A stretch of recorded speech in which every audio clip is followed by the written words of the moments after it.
पुराने नवाबाद में PPMP नवाबज़ादा जाम शबीर अली खान ऐं नवाबज़ादा जाम शहबाज अली खान जे सहकार सां आगा खान यूनिवर्सिटी ऐं यूनाइटेड एनर्जी पाकिस्तान जे ताउन सां हिकु रोज़ा फ्री मेडिकल कैंप ॻोठ में लगाई वई।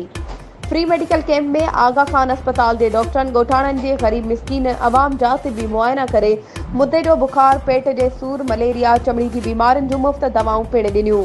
जॾहिं त PPMP नवाबज़ादा जाम शबीर अली खान चयो त आऊं पंहिंजे वॾे भाउ मरहूम नवाब जाम मदद अली खान जे नक्शे क़दम ते हली पंहिंजे तक जी अवाम जी बिना फ़र्क़ जे ख़िदमत कंदो रहंदसि। हुन वधीक मीडिया सां ॻाल्हाईंदे चयो त इमरान खान पंहिंजे दौर में सिंध जे लाइ कुझु बि न कयो। इमरान खान अवाम खे गुमराह पियो करे। हुन अवाम सां कयल हिकु वाइदो बि वफ़ा न कयो। पाकिस्तान पीपल्स पार्टी हमेशह अवाम जी ख़िदमत ते यकीन रखे थी। वधीक ख़बरुनि ऐं अपडेट्स जे लाइ असांजे चैनल खे सब्सक्राइब कयो ऐं हा, बेल आइकन खे प्रेस करणु न विसारिजो त जीअं असांजी हर नई अचण वारी वीडियो तव्हां ताईं पहुची सघे।